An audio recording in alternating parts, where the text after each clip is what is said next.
What is up, YouTube? Salty Texas back with another scrap and resin project. So I have these scraps left over and I've been trying to use them to save on epoxy. So waste blocks are super important. Created one, had this cool bowl, and decided, you know what? Pink cotton candy marble looks really good in resin. So I've been watching some videos on marbling and decided, hey, I'm gonna give that a shot. So I took some epoxy, put this cool pink dust stuff in it to color it up. Really loved the way the epoxy turned out. Thought I was doing a good job. Put it in the pressure pot. Everything's going relatively well. And then I got it out of the pressure pot and realized my blocks floated. I did super glue them down. I guess I just didn't let it leave enough time. And then I had these giant cracks in this damn epoxy.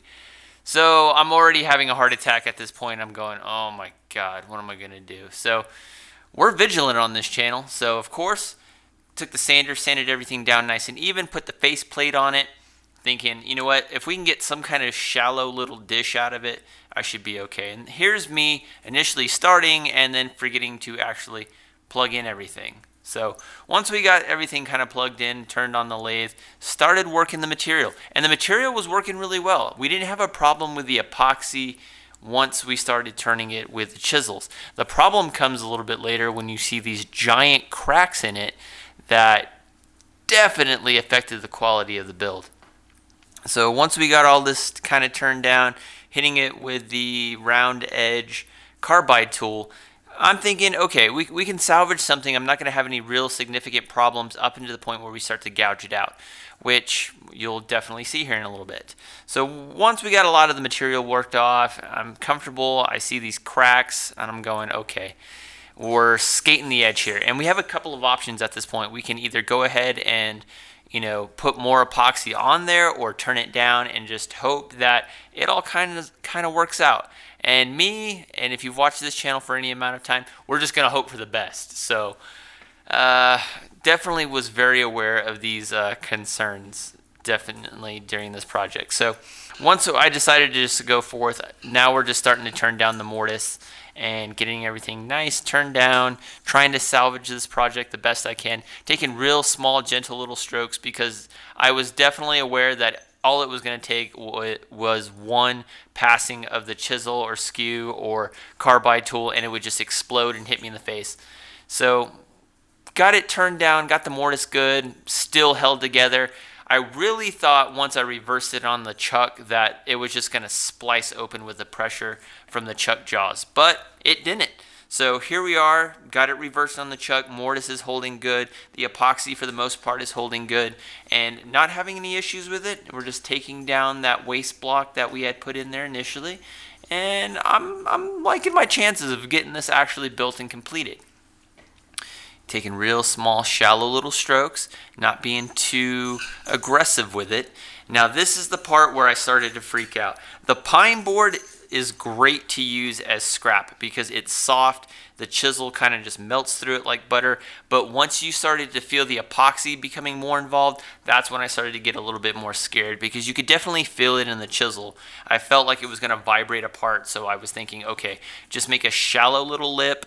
I mean, it wasn't going to be very deep to begin with, but I was definitely worried of hitting that edge so hard that it would just crack. And you can see some of the cracks that were right there. And I was like, oh, I just have something to show for this, as is a common theme. So got everything generally the way I wanted. Then I started just using the sandpaper, went from 320. I don't think we hit it with the micro mesh on this one only because of the wood involvement. We might have, I can't remember. But once I got everything sanded down, I really started to notice the cracks because the more I turned it, the more that it just wanted to separate it with the chuck jaws. So I was like, okay. And at this point, I'm happy with the way it turned out. It's not the most beautiful bowl that I've ever done, but it looks like cracked marble, which we were going for a cotton candy marble look to begin with. But I was like, okay, you've done enough. Just leave it alone. Imperfection gives it a little bit of beauty. So here we are, just polishing everything down once we got the sanding done. Trying not to turn it anymore on the lathe because I'm worried that I'm just going to nick it and then it's just going to fly off the lathe in a couple of seconds. But once you got it all polished up, it looks absolutely gorgeous. Very happy with it. Here's the final product. Still have some of that pine board in there.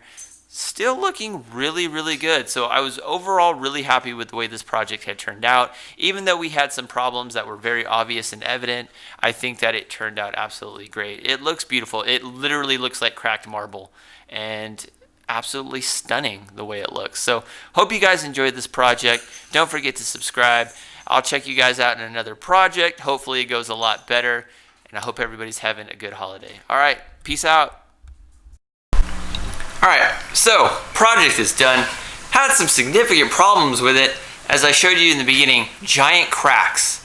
But even though we have this giant crack in it, we were able to salvage this bad boy. And turns out this is like a good jewelry dish. You know, I don't wear jewelry, but I know people that do. And that's probably what I'm going to do with this. Probably just give this away like I do everything else. But I mean, the marbling in it looks really good. I guess the epoxy just didn't set up the way I wanted it to, or X, Y, and Z type of reason. However, you can see the bottom of it. We're danger close to getting through the mortise on the bottom of this. You can kind of see my finger here. But overall, it looks beautiful. Really, really like the way this turned out. So, hope you got something out of it. Don't give up on these projects. I know I never do. Tons of failure, but we learn from them on this channel. But really cool, little shallow marble dish. I don't know what I'm going to put in it. Give it away. So, hope you liked it. Don't forget to subscribe. And I'll check you guys out in the next video. Alright, peace out.